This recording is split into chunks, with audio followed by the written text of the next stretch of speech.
न राज बदलेगा न ताज बदलेगा, अब की बार सिर्फ रिवाज बदलेगा।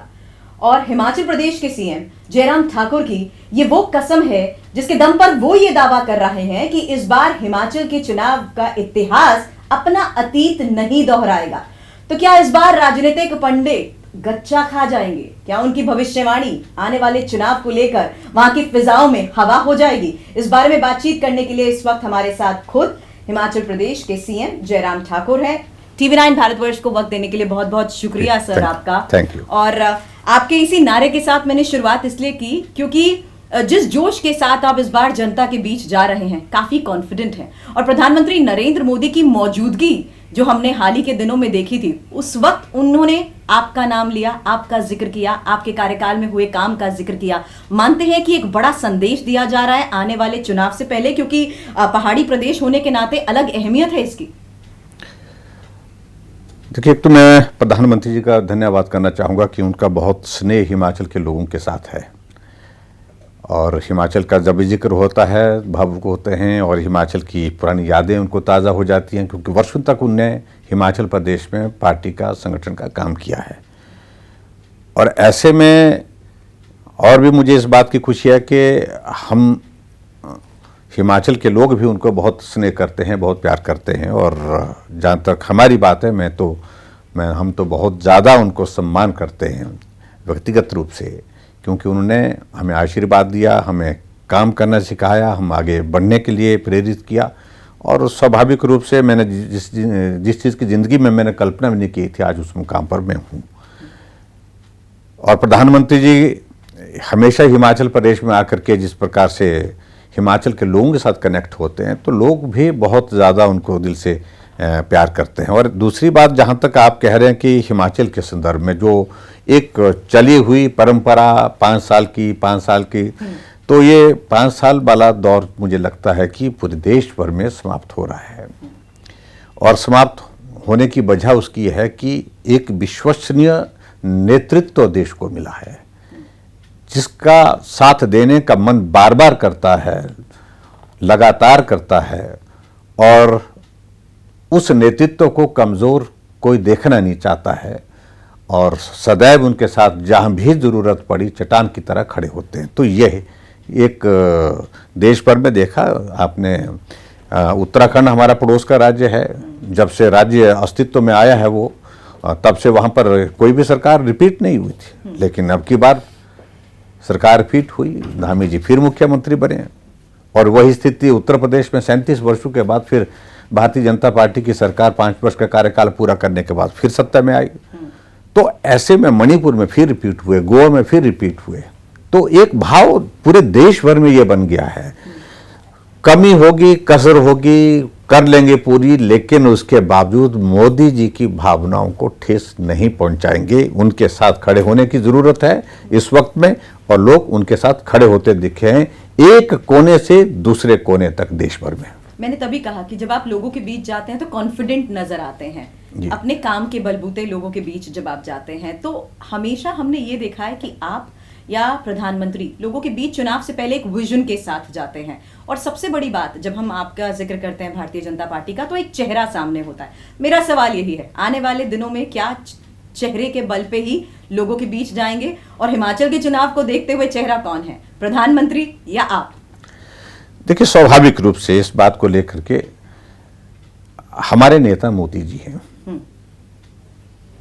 और मोदी जी का पूरे देश भर में इस पार्टी को यहां तक पहुंचाने में एक बहुत बड़ा कंट्रीब्यूशन है। आज हमारी पार्टी देश की नहीं, दुनिया की सबसे बड़ी पार्टी है। उनके नेतृत्व में हम चुनाव लड़ेंगे, उनके मार्गदर्शन में हम चुनाव लड़ेंगे। और स्वाभाविक रूप से चेहरे के रूप में अगर आप बात कहें तो मोदी जी का चेहरा इस प्रकार का है, आप जो मर्जी कर लें, जैसे मर्जी कर लें, लेकिन वो चेहरा सदैव स्वतः ही अपनी आंखों के सामने आ जाता है जब भारतीय जनता पार्टी का जिक्र होता है, जब केंद्र की सरकार का जिक्र होता है, डबल इंजन की सरकार का जिक्र होता है। उस चेहरे को नहीं भुला सकते हैं, उस चेहरे से नजर नहीं हटती है। ये एक बहुत बड़ी एक विशेषता है। और जहाँ तक हिमाचल प्रदेश में हमने इन 4.5 वर्ष से ज़्यादा का जो हमारा कार्यकाल हुआ, इसमें हमने काम किया है। और स्वाभाविक रूप से इन काम को लेकर के हम लोगों के बीच में जाकर के अपनी बात कहेंगे और लोगों की सेवा की है, ईमानदारी से सेवा की है, निश्चित रूप से लोगों का आशीर्वाद मिलेगा। हिमाचल के साथ आपने प्रधानमंत्री के लगाव की बात करी, आपका लोगों के साथ जिस तरीके से कांटेक्ट रहा है, और जेपी नड्डा जिनका अपना ही अलग लगाव हिमाचल के साथ रहा है, आपके इंटरनल सर्वे रिपोर्ट्स क्या बताते हैं? चिंता बढ़ रही है? देखिए, इंटरनल सर्वे तो हम ऐसा कैमरे के सामने नहीं बताएंगे, सबके सामने नहीं, लेकिन सर्वे बहुत होते हैं इन दिनों में, सर्वे ही सर्वे चल रहे हैं। सुबह कुछ सर्वे होता है, शाम को कुछ होता है, इस तरह की बातें आती रहती हैं। लेकिन मैं एक जरूर कहना चाहता हूं कि हिमाचल प्रदेश में हमने काम की संस्कृति को बदला है। हिमाचल की काम की संस्कृति को हिमाचल की संस्कृति के अनुरूप आगे बढ़ाने का हमने प्रयत्न किया है। जो वर्षों से हिमाचल प्रदेश में बदले की भावना से काम करने की एक परंपरा हो गई थी, राजनीतिक प्रतिशोध के भाव के साथ काम करने की एक आदत सी पड़ गई थी नेतृत्व को, उसको हमने रोका है। और 4.5 वर्ष के कार्यकाल में कोई भी आदमी इस बात को नहीं कह सकता कि हिमाचल प्रदेश में राजनीतिक प्रतिशोध की भावना से हमने काम किया हो। तो इस बात को लेकर के एक बहुत बड़ा एक अंतर है। और जहाँ तक चुनाव की बात आती है, स्वाभाविक है चुनाव का दौर होगा तो चुनाव में सभी पार्टियां अपने अपने तरीके से चुनाव लड़ने की स्ट्रेटजी बनाएंगे, प्लानिंग करेंगे, और उसमें जो मुद्दे होते हैं उन मुद्दों पर बात हो, मैं समझता हूँ उचित रहेगा। बिल्कुल। और चुनावी मुद्दों के तहत फोकस किस चीज पर रहने वाला है? क्योंकि कई बड़े मुद्दे हैं। युवाओं के लिए रोजगार एक बड़ा मुद्दा है। हालांकि हमने देखा हिमाचल में बड़ी संख्या में जो युवा फौज में जाते हैं, बीते कुछ सालों में भर्ती बंद होने की वजह से उनकी नाराजगी सामने आई थी। हालांकि वो प्रक्रियाएं अब जिस तरीके से अग्निवीर के सामने आने के बाद दोबारा शुरू हो चुकी हैं। तो मुख्य मुद्दे जिन पर फोकस रहने वाला है वो कौन कौन से रहेंगे? देखिए, एक तो मैं ये कहना चाहूंगा कि हिमाचल प्रदेश में अगर सरकारी नौकरियों की अगर बात आती है तो आज तक की जितनी भी सरकारें रही हैं हिमाचल प्रदेश में, हमने उस आंकड़े को पार किया, सबसे ज्यादा नौकरियां दी हैं। अभी भी लगातार नौकरियों का देने का क्रम हमारे हिमाचल प्रदेश में चला हुआ है। दूसरी बात मैं ये भी मैं कहना चाह रहा हूं कि जहां बेरोजगारी मुद्दे की अगर बात करें, ये मुद्दा कौन सा चुनाव ऐसा देश में प्रदेश में हुआ हो जिस चुनाव में ये मुद्दा नहीं था? ये तो हर चुनाव का मुद्दा है। और मोर ओवर ये ग्लोबल इशू है, पूरी दुनिया भर का है, क्योंकि इस प्रकार की बेरोजगारी का विषय ये पूरे देश भर में ही नहीं लेकिन दुनिया भर में है।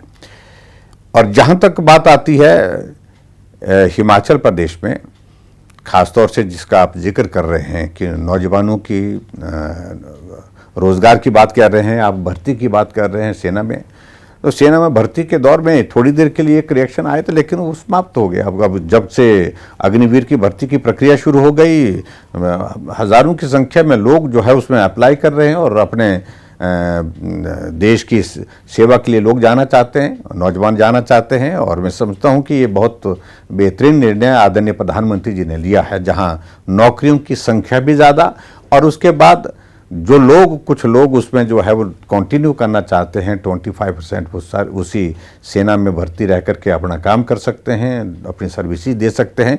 लेकिन उसके बाद जो बाकी लोग जो है उनके लिए मल्टीपल ऑप्शंस उनके पास आ गई उनकी भर्ती के लिए, वो और जगह बहुत जगह जा करके काम कर सकते हैं। तो ऐसी सूरत में मुझे लगता है कि जो राजनीतिक दृष्टि से इस सारे विषय को प्रस्तुत करने की कोशिश की लोगों के सामने विपक्ष वालों के माध्यम से, वो उचित नहीं है, वो ठीक नहीं है। बहुत सारी ऑप्शन नौजवानों को वहाँ पर उपलब्ध कराई है और प्रदेश सरकारों ने अपने अपने निर्णय लिया है कि हम बाकियों को, हम भी जब वापिस आएंगे वो लोग, तो उसके बाद हम उनको विभिन्न योजनाओं में विभिन्न डिपार्टमेंट से उनको नियुक्तियाँ देंगे। तो इससे बेहतर और क्या हो सकता है जी। लेकिन इस बार क्या आप मानते हैं कि आने वाले चुनाव में हिमाचल की राजनीति में कुछ नया होने वाला है? इस बार क्या मुकाबला त्रिकोणीय मानेंगे? देखिए, हिमाचल की एक स्थापित परंपरा रही है कि अभी तक तो मुकाबला तीसरे कोने को जगह नहीं दी, 2 कोना मुकाबला होता है, यानी कि भाजपा कांग्रेस का मुकाबला रहा है। कुछ दलों ने प्रयत्न किए हिमाचल प्रदेश में, लेकिन सफल नहीं हुए वो प्रयोग। और अब की बार भी मैं देख रहा हूं कि ये प्रयोग बहुत सफल होने वाला नहीं है। खासतौर से पंजाब में सरकार बनने के बाद जो बहुत शोर डाला थोड़ी वक्त के लिए, लेकिन वो शोर जो है 1 महीने के बाद समाप्त हो गया। जैसे पंजाब में सरकार ने काम करना शुरू किया तो एक अंबार लग गया, वहाँ पर एक गलती के बाद दूसरी, दूसरी के बाद तीसरी, तीसरी के बाद चौथी, इस तरह की गलतियाँ वहाँ पर होती रही। और उन गलतियों की वजह से ये परिस्थिति वहाँ पर सामने हो गई कि लोगों का विश्वास जो है उस पार्टी पर समाप्त हो गया। और सबसे बड़ी बात तो ये कि जिस प्रकार से वो अपनी पार्टी को प्रस्तुत करते हैं कि हम ही ईमानदार हैं, पूरे देश में दुनिया में हमारे सिवाय कोई ईमानदार नहीं है, उनकी एक एक चीज़ को लेकर के परतें खुल रही हैं। अभी हाल ही में आप लोगों ने देखा होगा दिल्ली में जो एक्साइज पॉलिसी को लेकर के कितना बवाल खड़ा हुआ है, और आखिरकार जो लेफ्टिनेंट गवर्नर को ये कहना पड़ा कि इसकी सीबीआई जांच होनी चाहिए, उन्होंने रिकमेंडेशन दी है अपनी। हालांकि करप्शन के मुद्दे के तहत ही जब वो जनता के बीच में गए हैं, बड़ी बड़ी रैलीज कई दिनों से कर रहे हैं, आज भी उनकी मौजूदगी है, 9000 पदाधिकारियों के शपथ ग्रहण का समारोह चल रहा है। मेरा यही सवाल था कि हिमाचल में क्या आपको तीसरी ताकत बनाने के लिए जो जी जान वो लगा रहे हैं, उसमें मानते हैं कि कहीं वो अभी फ्रेम में नजर आ रहे हैं आपको? क्योंकि बहुत कोशिश की है उन्होंने अलग अलग दलों के लोगों को, यहाँ तक कि कुछ बीजेपी के लोगों को भी अपने साथ जोड़ने की, जिनका जमीनी स्तर पर जनाधार काफी ज्यादा रहा है। निश्चित रूप से अपनी ओर से प्रयत्न कर रहे हैं, कोशिश कर रहे हैं। आज भी वो जाने की बात कर रहे थे, शायद मेरे में मुझे मालूम नहीं गए कि नहीं, लेकिन मैं इतना जरूर कहना चाहता हूँ कि हिमाचल प्रदेश में तीसरी पार्टी को अभी तक हिमाचल के लोगों ने तरजीह नहीं दी है, ये मैं कह रहा हूँ। मुश्किलें उनकी तब भी बढ़ गई, हिमाचल का इंचार्ज उन्होंने सत्येंद्र जैन को बनाया। हाँ, सत्येंद्र जैन को उनने इंचार्ज बनाया, वो वहाँ आकर के दिल्ली की जो यहाँ की बहुत बड़ी बड़ी बातें कहने लगे, और जो भाषा थी उनकी, उस भाषा पर हिमाचल के लोगों को सख्त एतराज़ था, जिस प्रकार की भाषा का इस्तेमाल वहाँ पर वो करते थे।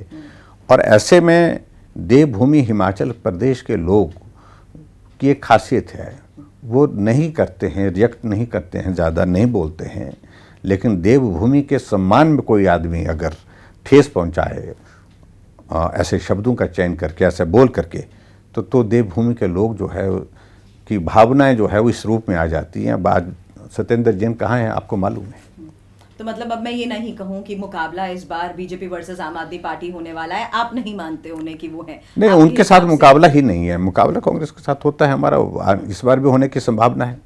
और यही हम देख रहे हैं, भूपेश बघेल वरिष्ठ पर्यवेक्षक बन गए हैं, सचिन पायलट लगातार पर्यवेक्षक के तौर पर मंथन कर रहे हैं, और जो रणनीति बनाई जा रही है उसका सीधा दिल्ली में वो अपडेट देते हैं। यहाँ तक कि पंजाब के नेता प्रताप सिंह बाजवा भी उनके साथ अटैच किए गए हैं, और खबरें ये भी हैं कि खुद प्रियंका गांधी भी अब वहीं पर आने वाली हैं, शिमला में उनका घर है, एक कनेक्ट वो बनाने की कोशिश करेंगी। देखिए, जहाँ तक अपनी पार्टी को चलाने के लिए नेतृत्व तो तय करता है, कुछ लोग पार्टी के केंद्र के लोगों को तय करते हैं कि ये लोग काम देखेंगे, वो काम देख रहे होंगे।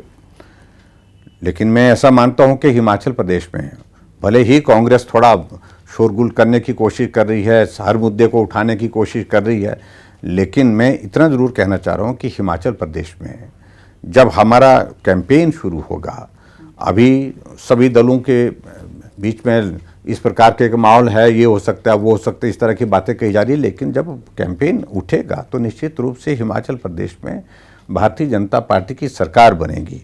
क्योंकि जो मैं एक बात बार बार कह रहा हूँ कि एक स्थापित परंपरा से हटकर के हिमाचल भी चलना चाहता है, कि हर बार ये 5 वर्ष का दौर नहीं, एक दौर तो लंबा करना चाहिए और सरकार को रिपीट करना चाहिए, ये भाव है हिमाचल प्रदेश के लोगों के मन में भी।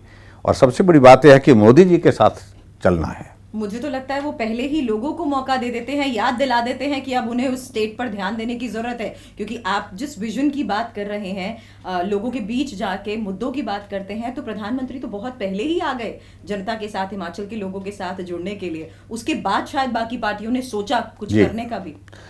देखिए, इस बात के लिए तो मैं प्रधानमंत्री जी का धन्यवाद करना चाहूँगा कि हिमाचल के साथ उनका बहुत एक इस तरह का रिश्ता है, और जब भी हम बुलाते हैं तो आते हैं। अभी 8 साल का कार्यकाल पूरा हुआ तो हिमाचल प्रदेश शिमला उनने कार्यक्रम किया, पूरे शिमला के रिज के मैदान से उन्हें पूरे देश को संबोधित किया। और जब हमारे माल रोड पर पहुंचे तो पैदल गाड़ी से उतर करके चलना शुरू किया, और शिमला माल रोड के एक कोने से दूसरे कोने तक पैदल पहुंचे, लोगों का अभिवादन स्वीकार किया, लोगों का अभिनंदन स्वीकार किया, लोगों ने भी उनको बड़ा गर्मजोशी के साथ उनका अभिनंदन किया, स्वागत किया। और उसी तरह से आपने देखा कुछ दिनों के बाद चीफ सेक्रेटरी की जो कन्क्लेव हुई धर्मशाला में, उसमें 2 दिन रुके धर्मशाला में, यानी कि एक रात रुकना हुआ, 2 दिन दूसरे दिन शाम को वो वहाँ से दिल्ली वापस आए।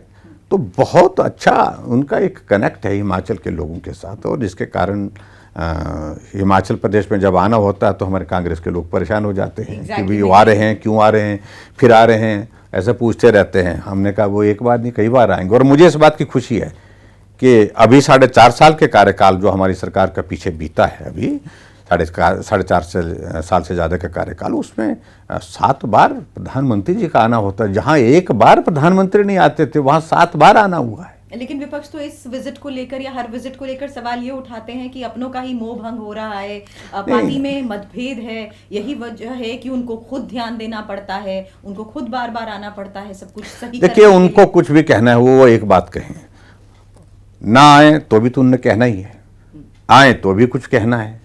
तो इसलिए उनकी कहने का उनको रस्म अदा कर रहे हैं, क्योंकि विपक्ष में रहते हुए उनको कुछ कहना है, और जो भी कहना है उनके खिलाफत में कहना है, हमारे खिलाफत में कहना है। सीधी सी बात है, उसमें कोई दोराय नहीं, वो अपना धर्म निभा रहे हैं। लेकिन मैं इतना जरूर कह रहा हूं कि मोदी जी का हिमाचल आना, आप देखिए कोविड का संकट चला हुआ था, लेकिन हमने मोदी जी से कहा कि हमारी अटल टनल उद्घाटन के लिए तैयार है, तो उन्होंने कहा मैं आऊँगा। मैंने कहा आप हिमाचल आएंगे या वर्चुअल? बोल नहीं, वर्चुअल नहीं, एक्चुअल आऊँगा। मनाली उतरे, मनाली से लाहौल गए, टनल का उद्घाटन किया और फिर वहाँ से वापस आए। फिर 3 जगह संबोधित उन्होंने उस दिन किया। कार्यक्रम छोटे थे, 200 लोगों का, क्योंकि उस वक्त सोशल गैदरिंग पर रिस्ट्रिक्शन थी जी। लेकिन कि हिमाचल में ये टनल बनी है, इस टनल में उनका भी एक कंट्रीब्यूशन है कि अटल जी को उन्होंने भी सारी बात के लिए प्रेरित किया था, कहा कि अटल जी करना चाहिए, ये जरूरी है, और उनके आग्रह पर इस सारी बात को लेकर के किया गया। तो उनको बहुत अच्छा लगा कि हिमाचल में आकर के उस टनल को देश के लिए समर्पित करने का कार्यक्रम हुआ। और तो ऐसे एक नहीं अनेकों, अब हमने हिमाचल प्रदेश में सरकार बनने के बाद एक छोटा सा इनिशिएटिव लिया ग्लोबल इन्वेस्टर्स मीट का। मैंने कहा कि आप आइए, तो उनने एकदम कहा कि कार्यक्रम किया। हमने कार्यक्रम की जानकारी दी, उनने कहा कि मैं आऊँगा। कार्यक्रम किया और तारीफ करके गए। जो देश भर से विदेश से लोग आए थे उनके सामने कहा कि ये हिमाचल मेरा है, हिमाचल है ये, और मैं अपने हिमाचल में आपका स्वागत करता हूँ, क्योंकि जब भी मैं हिमाचल आता हूँ तो मुझे लगता है कि मैं अपने घर आया हूँ, और मैं हिमाचल से अपने आप को अलग नहीं कर सकता हूँ, क्योंकि ज़िंदगी का बहुत बड़ा हिस्सा यहाँ गुजारा है। तो ऐसे में उनने अपील की, जो हम नहीं कर सकते हैं, हिमाचल के जो लोग हैं रहने वाले वो नहीं कर सकते हैं। वो जिस प्रकार से भावनात्मक अपील उनने की, और मुझे इस बात की खुशी है ग्लोबल इन्वेस्टर मीट का इम्पैक्ट हुआ। 13,500 करोड़ रुपए का ग्राउंड ब्रेकिंग हमने 1 महीने के अंदर कर दिया। लेकिन बाद में कोविड आया। अभी हमने जब 4 साल का कार्यकाल पूरा हुआ, फिर प्रधानमंत्री जी मंडी आए तो 28,000 करोड़ रुपए का ग्राउंड ब्रेकिंग किया। तो आप अंदाजा लगा सकते हैं काम हुआ है। जो कांग्रेस के लोग बोलते हैं कि कुछ नहीं हुआ, कुछ नहीं, उन्हें तो बोलना है, लेकिन उनको ये भी मालूम होना चाहिए कि आज से पहले लंबे समय तक उनकी सत्ता रही, लेकिन इस प्रकार के इनिशिएटिव हिमाचल की इस देवभूमि में हुए क्या? नहीं हुए। लेकिन एक फैक्ट्स की अगर मैं बात करूं, 68 सीटें हैं सर जी। 2017 में बड़ी जीत पर 44 सीटें जीते। 2019 में लोकसभा की भी चारों सीटें जीते। 68 के 68 सीटों पर जीते। एग्जैक्टली। लेकिन उपचुनाव में बीजेपी 3 विधानसभा सीट्स पर ही जीत हासिल कर पाई, और मंडी को लेकर अगर जिक्र करें तो वो सीट हारी। हालांकि बड़ी वजह इसकी गुटबाजी कहा गया। सर कितनी हकीकत इस बात में? देखिए, एक देखिए, मैं इसमें जो फैक्चुअल पोजीशन है, ठीक है, कमी रही, इसमें हमको स्वीकार करना होगा, उससे सबक सीखना चाहिए, हमें कोई कसर नहीं छोड़नी चाहिए। लेकिन एक कांग्रेस के एक वरिष्ठ नेता जो लंबे समय तक मुख्यमंत्री, उनका देहावसान हो गया है, उनकी मृत्यु हो गई, और एक सीट से वो विधायक थे, और मंडी पार्लियामेंट्री कॉन्स्टिट्यूंसी जो है वो उनकी रियासत का हिस्सा रही है। तो वहाँ एक भावनात्मक एक माहौल खड़ा हुआ उनके लिए। उनकी पत्नी को जब टिकट दिया तो लोगों ने टिकट 1% वोट से वो जीती हैं, 1% वोट से, लेकिन जीत तो जीत है फिर भी। तो कमी रही है, उस कमी को मुझे लगता है कि अब अभी भी चुनाव में हम देख रहे हैं, अभी भी कांग्रेस के लोग, जो नेता आज की तारीख में हिमाचल प्रदेश में हैं, वो अपना चेहरा नहीं लोगों के सामने प्रस्तुत कर पा रहे हैं कि ये नेता है, इनके नाम पर हम वोट मांग रहे हैं। अभी भी भावनात्मक अपील कर रहे हैं, श्रद्धांजलि और इसके नाम पर सहानुभूति के नाम पर ही वोट मांगने की बात कर रहे हैं। तो श्रद्धांजलि के नाम पर वोट मांगना वो उनकी पार्टी का विषय होगा, लेकिन मैं इतना ज़रूर कहना चाह रहा हूँ कि बार बार ये सारी चीज़ें उचित नहीं। लेकिन आप मानते हैं प्रियंका की प्रेजेंस का फर्क पड़ेगा? अगर मुझे नहीं लगता। देखिए, वो आती हैं, जाती हैं, न आने का पता लगता है, न जाने का पता लगता है। हिमाचल बहुत तरजीह नहीं देता है ऐसी चीज़ों के लिए। जो कनेक्ट होता है, दिल से जुड़ता है कोई आदमी, उसके लिए। अटल जी आते थे, लोगों को मिलते थे, हफ्ता रहते थे, 10 दिन रहते थे मनाली में, कविता लिखते थे, कविता सुनाते थे और सुना करके लोगों का दिल जीतते थे। वो एक इमोशनल कनेक्ट है, दिल से जुड़ा हुआ रिश्ता एक। और उसी तरह से आदरणीय प्रधानमंत्री जी नरेंद्र मोदी जी हिमाचल आते थे, लोगों से मिलते थे, लोगों के बीच में काम करते थे, लोगों के घरों में जाते थे, पैदल पहाड़ पर चढ़ जाते थे, जा करके कहाँ बिजली महादेव, जहाँ पर कभी हम लोगों का चलना मुश्किल है वहाँ पर। लेकिन वो पहुंच करके वहाँ पर जा करके 11,000 की हाइट पर पहुंचे वहाँ पर।